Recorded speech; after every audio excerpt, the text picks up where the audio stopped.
Assalamualaikum warahmatullahi wabarakatuh, sahabat mata netizen. Oke sahabat semuanya, pada kesempatan kali ini kita akan bahas tentang teknologi nuklir. Yang pertama, kalau kita mendengar istilah teknologi nuklir, kita teringat pada masa terdahulu, yaitu penjajahan Jepang dibom dengan bom nuklir ya, Nagasaki, Hiroshima hancur lebur. Dan itu merupakan energi yang luar biasa dahsyat.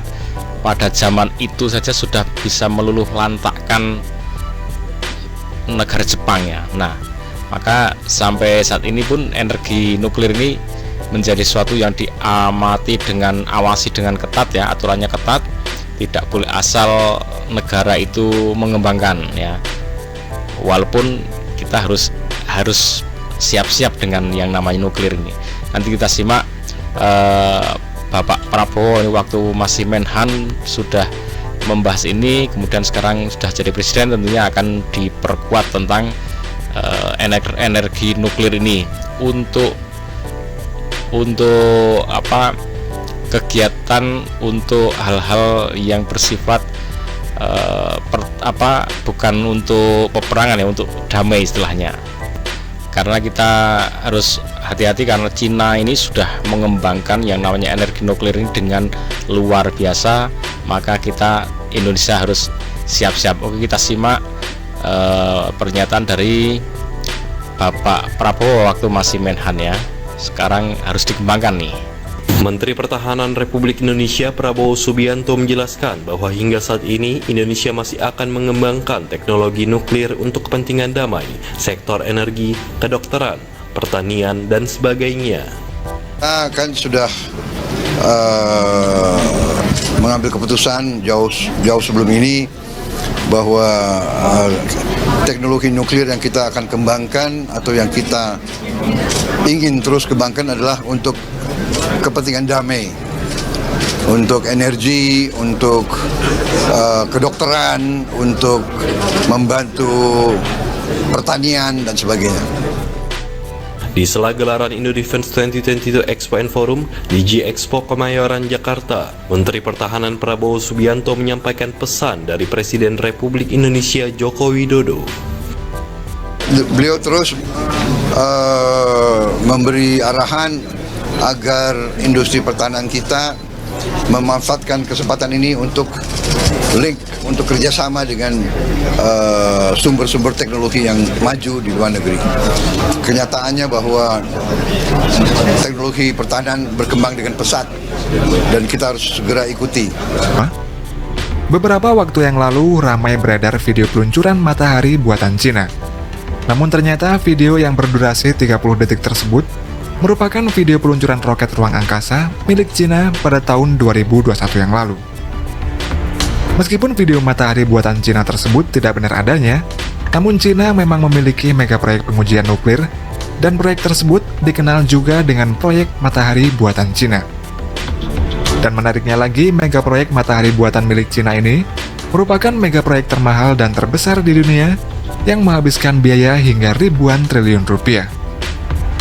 Dan berikut ini adalah mega proyek nuklir yang terbesar dan termahal di dunia. Matahari merupakan sumber energi dan bintang terbesar di dalam sistem tata surya kita yang memiliki diameter 109 kali lebih besar daripada diameter bumi.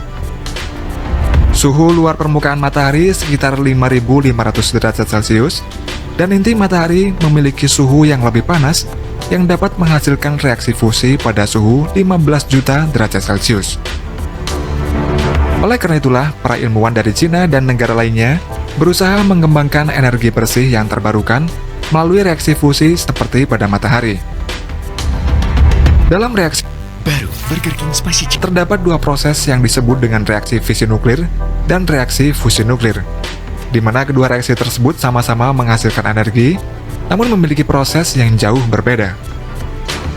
Reaksi fisi nuklir banyak digunakan oleh pembangkit listrik tenaga nuklir, di mana energi panas yang dihasilkan dari reaksi fisi tersebut digunakan untuk mendidihkan air, kemudian menghasilkan uap panas yang menggerakkan turbin sehingga menghasilkan energi listrik. Sedangkan dalam fusi nuklir, energi dihasilkan dengan menggabungkan isotop hidrogen, yakni deuterium dan tritium, di mana hidrogen sendiri merupakan unsur yang paling melimpah dengan persentase sekitar 75% dari total massa unsur alam semesta. Ketika isotop hidrogen yakni deuterium dan tritium digabungkan, kemudian akan menghasilkan inti helium dan neutron sehingga energi bisa dilepaskan. Dan energi inilah yang nantinya diharapkan akan menjadi energi bersih terbarukan yang sangat bermanfaat bagi kehidupan manusia. Untuk itulah Cina mengembangkan megaproyek IS atau disebut juga dengan Experimental Advanced Superconducting Tokamak. Dalam proyek IS ini mereka menggunakan mesin tokamak di dalamnya. Tokamak ini adalah jenis dari reaktor fusi nuklir yang memiliki kurungan medan magnetik. Proyek yang sering disebut sebagai matahari buatan ini menghabiskan biaya yang sangat fantastis, yaitu sebesar 1 triliun US dollar atau setara dengan 14.500 triliun rupiah. Dalam proyek IS milik Cina ini tidak menggabungkan deuterium dan tritium. Oleh karena itulah, proyek IS milik Cina ini bukanlah reaktor nuklir sebenarnya, namun merupakan fasilitas uji nuklir. Proyek IS ini bukanlah untuk menciptakan energi atau reaksi fusi, melainkan untuk lebih memahami bagaimana menciptakan dan menjaga kondisi yang diperlukan untuk reaksi fusi. Jika matahari dapat menghasilkan reaksi fusi pada suhu 15 juta derajat Celcius, maka dalam proyek reaksi fusi, setidaknya membutuhkan suhu sekitar 100 juta derajat Celcius. Dan reaktor Cina menciptakan rekor mempertahankan suhu hingga 70 juta derajat Celcius selama 17 menit, yang mana suhu tersebut masih kurang cukup panas untuk menjaga fusi nuklir di dalam reaktor tokamak untuk tetap stabil.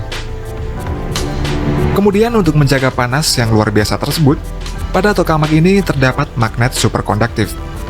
Magnet superkonduktif pada reaktor milik Cina ini pada dasarnya merupakan elektromagnet yang sangat dingin yang suhunya mencapai minus 269 derajat Celcius. Dan magnet superkonduktif ini berfungsi untuk menciptakan medan magnetik yang sangat kuat dan berguna untuk mengurung plasma yang sangat panas.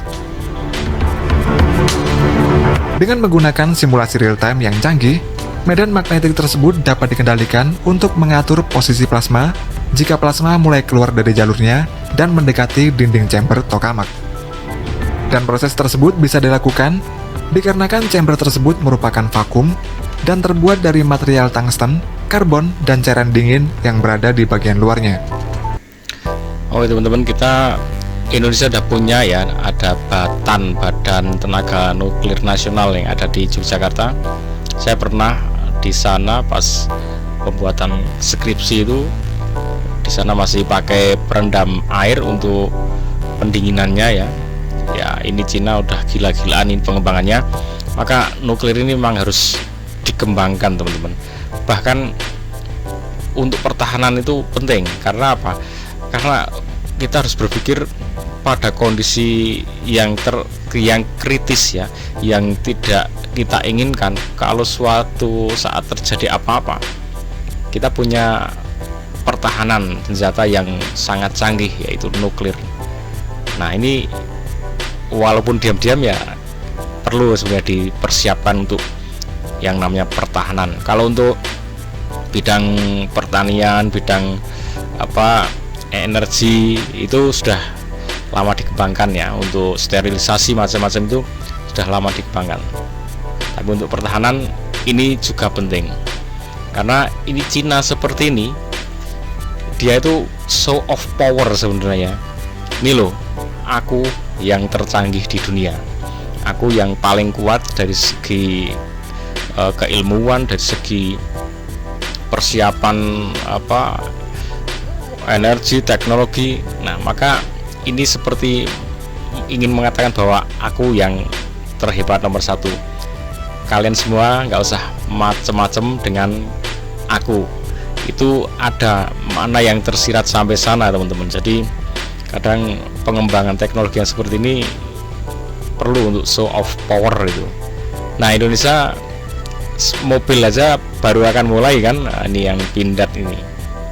Tapi ini apresiasi ya, karena dari dulu sampai sekarang belum pernah ini ada kita produksi mobil, walaupun dari mesin dan beberapa persen kita masih harus dari luar negeri, tapi ini apresiasi.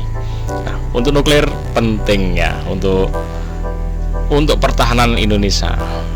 Kita dukung Presiden Prabowo untuk mengembangkan sistem nuklir ini. Oke, ikuti terus Mata Netizen. Assalamualaikum warahmatullahi wabarakatuh.